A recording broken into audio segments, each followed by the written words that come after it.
Hey guys, ubwo muri kumbana njye nyine murabizi ibintu ngiye gutegura prank Rusaro. Urumva uyu munsi ni kuri girlfriend day. Urumva namuteguye gift. Noneho namutindije aranyicara. Urumva namutindije dufite ikiganiro tugomba gukora. Ndatinda umotari yarengushye. Umva nari namutumye mu mujyi biratinda. Umva atinda kungeraho niyo mpamvu ndatinze. Gusa yanyiteguye yamaze kwitegura ngo ndaje dukora ikiganiro. Gusa nanjye nahise mpanga ko ndi bumuhe gift. Urumva Rusaro tumara igihe kirekire umva guhera nyine turi abana. Twavutse dusanga nyine duturanye turi abana turi inshuti umva twajyanaga ku ishuri ibintu byose twarabikoranaga nyine turi abashuti ni gutya guys. Urumva namuteguriye gift. Simbizi twari turi kumwe tubona utuntu mbona gakunze ndavuga ati reka mutongore. Ariko mfite ubwoba ndi iwabo ngiye kumureba ubu ndetse ngamaze kwitegura guys tujyane nibanyica turi kumwe. Tayari yamaze gusetinga turi gukora ikiganiro yamaze gukora ibintu byose ninjye usigaye. Ngiye kumutunza gift mu ngwe kwakire ko ya gift ndi kumushakira ntabwo nyine birenze ariko nyine ni byiza muri ishimo. Ako Josh ubwo kamasaha ageze aha ngaha kubera iki reka tukikorere nitumara gukora center tumwe ndabona yatinze ngiye numva twakora kabisa. Oya tuba twatinze ifite izindi gahunda busi ibingibi ni iki. Oya mbabarira dutangire reka suza abantu ubwo nasanga turi mu kiganiro hagati yinjire nta kundi. Nyine ubwo yarabuze cana kamera umva mbabarira ntumvugisha wizo mbyinira iki se mbabarira ubu nisanga reba hana amasaha ageze kandi dufite indi gahunda. Come on watse kora kashiti imana. Oya pe wahemutse ntago ari byiza dufite gahunda ryari ubu nisanga ndabizi no kudonseka nkubwi umva ntacyo numva kindi ucara hanga cyangwa byihorera basohoze. Oya usansuhuje umva buzimije kamera ho gatoya tuzo. Oya umva uraza kwishimira cyemishwa niki umva nkubwi umotari yankoshona uyu munsi urabizi ko okay wirya igihe reka dutangire dukore. Oya suza abantu urabizi. Oya nawe mbanze mbwire Joshua gabanya ufunga kamera mbanze mbwire uno mwana mbanze mbwire dufite gahunda uyu munsi ni ryari twapanze iki umva mbwire twapanze gukora ibiganiro byinshi ntarwo byari tugasohoka sibyo kubera ko dusohoka turasohoka ariko ntabwo tubitinda umva ngufite n'izindi gahunda kandi nabikubwiye bise ni gift for you. Genda fushurishi bayina. Oya ubuzwe byarindije. Oya ntabwo byatuma kubabarira rwose umva ibyo byarindije umotari yangoshonye bana we yagukosha nagute yangoshonye aratindusho nyine ni moto yangosho nyine ukuri nanjye urabizi abakunze dukumbuye iki iyo panga iki umuntu ufite gahunda ya saa 10. Oya ntabwo ndi musubiye kurenga uyu munsi ni girlfriend day nabone ko gushakira gift ngo ajya gutuga bisko tumaze tukabonana umva kamera za gitare ngo reka baze musubize basi. I love you too. Ntabwo ndamubabariye mo gake shababa n'ukushiri mbabariye ayitweretse ifungure watweretse amuganira muri tukatunikorera ikiganiro vuba twereke nyine ubundi tuyikuremo se dukora ikiganiro mbereke ako ndabona isa nk'iyo kumbona ayike guys ndonye kufunze ko ro kamera y'umuntu guys gakundi mweto zifunze neka n'abana munyenje mundi mweto zifunguye kaga kweto se bro soko zamna n'umugabo mubi uyu mwana twagiye mu mujyi ukondeze cyane akuna rwaje kumva sakuga kwete se mwanga arazirarana ndamwica sasa hizo mazi gukwira nize rwose sasa zira nipimye ubundi nese subiraho ndakujijisha bandi bana umva uraza kuzishyira kuri kamera nzerekane ugiye guhinda se tuzambara tuzikora uzambaye reka naho byabaye sohoka usa umwana urisi ubusa butekereje gute ese we nta gift umufite akodosha ko cyuvuga amabanga usikora y'ufite gift nese nyine twasohotse uko ndego twasohotse sindi inshuti yawe sindi ndego twasohotse reka dukora ikiganiro vuba vuba bacana kamera Josh ucana kamera ukanyereka ego shuti imana ndego twasohotse nubwo nabipanze muraho neza mumeze mute twe turashima Imana ubona ko senta yahageze ubu ngubu nari mukumbuye she's back then suza abantu baby muraho neza nari mbakumbuye nari muze cyane ariko akazi kabaye akazi ndagarutse nirukaga cyane nari mbakumbuye abakunzi bacu ababonye rero arasa neza ariko mbese maze kuneza abakunzi bacu rata ni ukubera Imana rega ibyo byemera nari nari mbakumbuye ariko nubwo duhorana senta rero mbona uri bored njye ku bored oya ntabwo ndi bored nise nari bukumbure kamaze kwakira nyine ntuje niravuga ivugira hejuru sinavugira hejuru anyway turaje rero turagarutse tuje kuganira so ugiye kubabwira ikintu cyo kuganizaho none kibabwira rwose mbabarira rusaba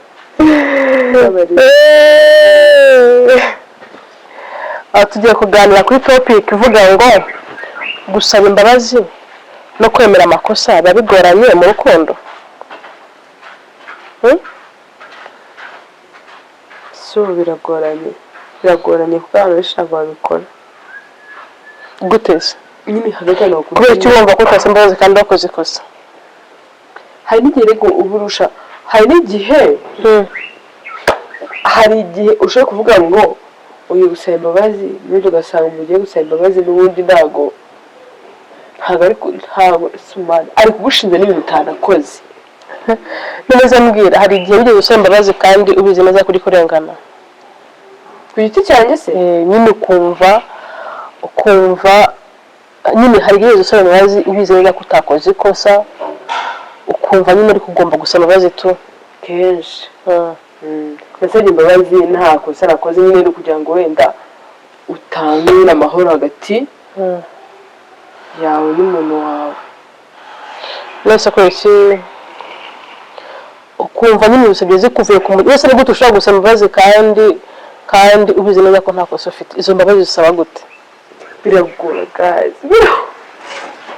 Biragora ariko nyine nakundi mana we biragora. None gusaba imbabazi ku kintu utakoze.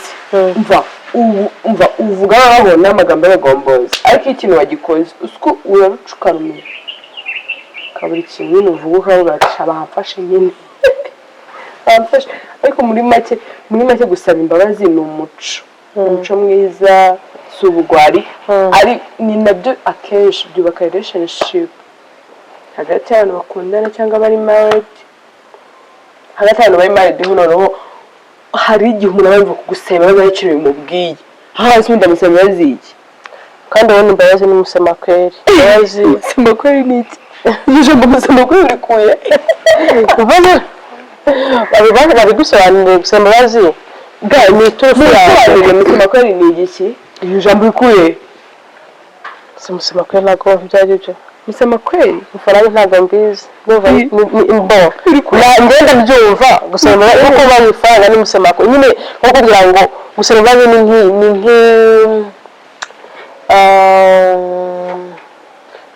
sinzi kureba gusa ariko ndabyumva bisa musema kweli ni Kiswahili urakizi uragisema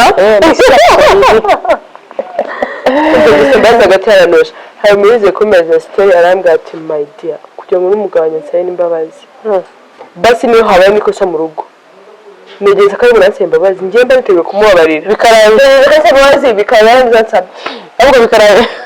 arigishwana n'umuntu kandi ubizi neza kutakoze kosa ntawe gusaba imbabazi kugira ngo ushake amahoro bikarangira yisabye kandi nta kosa wakoze ukavuga ati okay reka nishinje icyaha kugira ngo amahoro atahe bivuna mu mutima cyangwa se ntaho mbuga ngo umuntu yakore kosa arikomeza yidegembeje nta kintu bimubwiye ari kwikatakatira no ari gutaha yaracyabaye cyose n'umugore n'umugabo ari gutaha ari yigize nkaho nta cyabaye yigize nkaho ariko ikintu batubwira abagabo biragora gusaba imbabazi ariko umugabo usaba imbabazi uko nawe ari mwiza abagabo birabagora gusaba imbabazi ni mwiza umugabo usaba imbabazi basi uvuga ati basi nicyo kintu cyambere kiragora mana yanjye cyo kuzashobora guhinduka urumva akahindura bya bintu ukabona abaye mushyashya ukabona ntagagira gukora bya bintu ariko atavuga ngo sorry atabivuga yumva ko gusaba imbabazi ntago ari ibintu byiwe shabaga mujye mwiga gusaba imbabazi n'abagabo bakateze isaba gusaba imbabazi ko abagabo biragoye cyane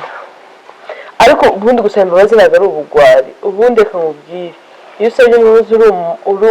nyine mu rugo bitanga amahoro muri relationship bitanga amahoro haba ari n'ahandi hantu uziko na boss wawe ni basi niyo wakumukora kuko sorry ntabwo nabishakaga nyine umuntu aratuza agacuruka afite ikinyabupfura akumva ko ariko imbabazi gusaba imbabazi kubwira umuntu sorry ni nyine nawe utumva umutima wawe utuje niyo atahinduka ako kanya ariko byibuze ubona yuko hari ikintu gihindutse ngo bakine kimwe noneho hari abantu bitwaje gusaba imbabazi nyine akabyumva ko azajya ahora akora amakosa buri munsi ngo mbabarira none ajya gukora ikosa buri munsi kuko azi neza ko ari buze kakubwira gusaba imbabazi ugasubira mu cyaha nta cyambara riba ikivuze rwose igeraho igaharukwa ukifata nkaho nta cyabaye nyine ubwo ngubwo uwo muntu uramwakira nose mbabarira mbwire kubera iki abantu bamwe batemera gusaba imbabazi ni ukubera iki ni ubwibone waribona akatavuga njye mbabazi njyewe bwa wiki ni iki kubera iki mbabarira vuna uretse n'abagabo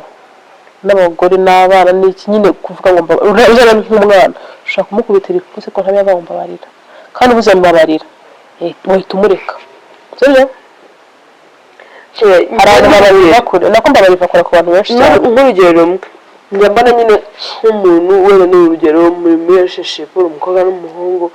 nyine murakundana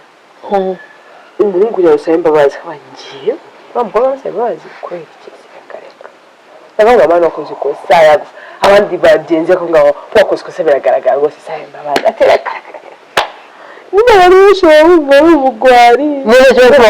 wabaye ikigwari waba ubaye weak imbere y'umugore wawe waba utaye agaciro kandi gusaba imbabazi nabyo biri mu bintu byubaka urugo cyangwa se byubaka urukundo hagati y'abantu n'imbere y'umubyeyi n'umwana nabyo byubaka iki uzumvira gusaba imbabazi utumva utuje ukumva yuko nko kuvuga ngo mbonye umuntu ndengera urumva umuntu akora ikosa urumva agusaba imbabazi urumva ryakosa arakurengeye nyine yumvise ubabare wagize muri wowe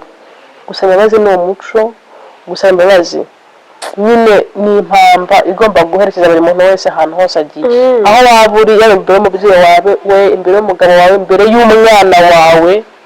n'umwana ugomba kumusaba imbabazi kuko nawe turabakosereza sibyo njyewe niko mbyumva rwose mbwira ni iki gikomeye hagati yo kuvuga mbabarira cyangwa nyine kuvuga sorry no guhinduka nicyo kintu gikomeye ikintu gikomeye ni uguhinduka ni uguhinduka hakomeye guhinduka wakoze guhinduka uzi guhinduka undi muntu wowe wifuza umva cyakora reka mubwika reka mbabwire umuntu azajya muri relationship n'umuntu sibyo akabona neza hari ibintu atazabasha kwihanganira ntabwo bashobora guhinduka keretse ari imana yonyine imana yo mu ijuru ikwihinduriye ati n'umwana wanjye nanjye nzamurokora mu nzarokora ati reka muhindure ku byaha yakoraga umusore utaha amajoro cyangwa umukobwa utaha amajoro umukobwa ujya mu tubari cyangwa umuhungu nta muntu turi kuvuga sayidi nyine umuntu uwo ari we wese umujya mu tubari agataha atinze ugira ute ibyo ntabwo nyine bigira ntabwo ibyo ngibyo ushobora kubihindura ntabwo ushobora guhindura uwo muntu rero uzajya muri relationship uzajya ubanza urebe umuntu niba imico ye neza nizo uzayishobora ariko atatinze kuza nta kintu bikutwaye ukavuga ati ndabizi biragoye kubyakira rero biragoye kwiga imico y'umuntu niyo mpamvu nyine biragoye niyo mpamvu ugomba guhinduka igihe uzi neza yuko hari ubuzima bw'umuntu winjiyemo niyo mpamvu utazahinduka ugiye kubabaza ubwo buzima bw'uwo muntu kubera icyo ubwinjiramo kandi nawe ndahinduka uzababara nawe ukeneye undi muntu unyuze mu buzima ndetse n'undi ukeneye umuza mu buzima bwe niyo kintu muza mu buzima wari uzi neza ko nyine umuntu nawe aba akeneye umuntu mu buzima bwe uko aba ameze kose kandi nyine aba akeneye umuntu udakora ibyo akora ndabibaza nta muntu wifuza kubabara icyo wumva mugenzi wawe yakora ukababara kandi ntukagikore kugira ngo umubabaze n'umuntu ugiye gukora ikintu banza ubitekerezeho uvuga se ari njyewe byagenda gute hari abantu basaba imbabazi urumva bagira ngo birangi oya ujye usaba imbabazi ubikuye ku mutima wawe unahinduke kandi uhinduke wigira ku makosa wakoze nicyo ngicyo nyine nababwira ko gusaba imbabazi ngo mbabarira sorry buri munsi ntacyo bivuze mwiga gusaba imbabazi niba wakoze ikosa cyangwa ushaka amahoro no mu bantu saba imbabazi witurize kugira ngo utabura umuntu uhomba udahomba umuntu agira akarambirwa ni ukuri udahomba uko hari ukuntu ushobora kubana n'umuntu mushobora kuba muri relationship cyangwa mwana banyu agahita ahinduka exact akigira guteze akabona umuntu nyine wese uri hano yenze hoya akagerageza kukwereka ko ibyo bintu bimubangamira akagerageza kukwereka iki ntuhinduke akagera akakuvira mu buzima kandi nibyo bikubabaza kurusha kuba umuntu nyine aho aragukorera ibintu warangiza ukabona arigendeye ukabona akuvira mu buzima ugasigara wababaye wamurakariye ngo yaragiye ukanamuburemenga ukajya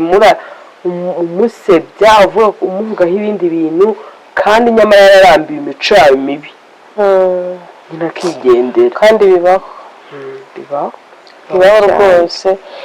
kandi umuntu mukunda imyaka myinshi ako nimubaye nabona birese kandi imico byaranze guhura ubwo buri ugerageza ariko uyu muntu ngerageze ndebe ko basi byahura kangerageze ndebe ko byahura bikanya rubanda bakose ngo aho kugira ngo kandi kubanza guhindura n'abantu muri tujye tugerageza kumvisha imitekerereze ati ubwo abantu bashwanye hari impamvu aho kugira ngo umutima wawe uzaba bari kubera umuntu hunga hakiri kare bakariye urumva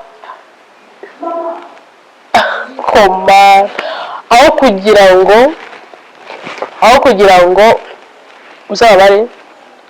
ubuzima bwawe bwose banza wikunde niwikunda uzahunga hakiri kare niba umuntu umuguragujwe ntari guhinduka ugiyeho gatoya niyumva ko uri ingenzi azagaruka ni handi uva umuntu ngo bashashwanye haciyemo umwaka bongeye barasubiranye wa muntu njyewe niba nzi yuko twatandukanye kubera ndakumbeshye nkakwihora tukagenda ukaza kugaruka ni uko uje wahinduye cya kintu wabonye ko buriya ndi ingenzi mu buzima bwawe niyo mpamvu ugaruka sibyo ngewe ikintu kimwe mbabwira gusaba imbabazi ntabwo ari ubugwari gusaba imbabazi ni ubutwari sibyo niba ukoze ikosa gerageza uruhure mugenzi wawe usaba imbabazi kuvuga mbabarira byonyine birahagije rwose muruhuye n'umutima aruhuka umutima wiwe ubuzima bukomeze yumve yuko byibuze wa muntu yaha agaciro impungenge yagize cyangwa ikibazo yagize se kuvuga ese kuki abantu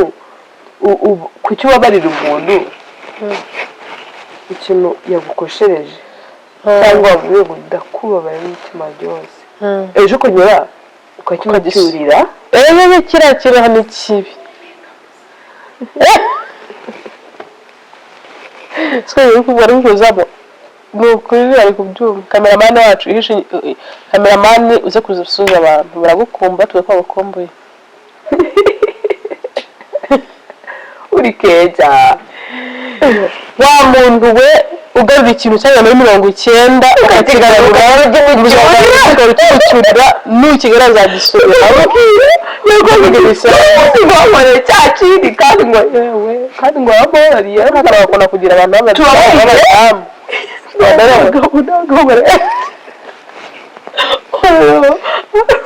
ngaye bashaka kunyibukira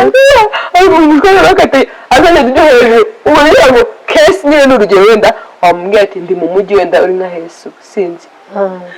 none akata azana case ya dad akayibona hejuru akakwandikira nk'ikintu kiva kikagira ati rero umuntu Yesu bwana Yesu we cyakora mwagiye mubabara mukanibagirwa hari igihe byadufasha mu buzima niba utazi imbabazi zitanga kugarurira ibyo bintu byabaye muri Tanzania keretse umunsi azagaruka muri rya kosa uzavuga ati cyagira nakubabariye ugaruye n'iki ngiki oya n'ijambo ry'Imana tubabarire twibagirwe ariko hano hano kureka kugira ngo uzagura cya kintu byose ubundi ijambo ry'Imana riregana rikonyereka nyine rihora rimeze gutya rikubwira ikintu yakakubwira n'ikindi nyine biropoze sinzi ukuntu naryo rimeze nyine ijambo ry'Imana ryanditswe na rega birari ibintu byanditswe n'abana b'abantu byaremetswe n'Imana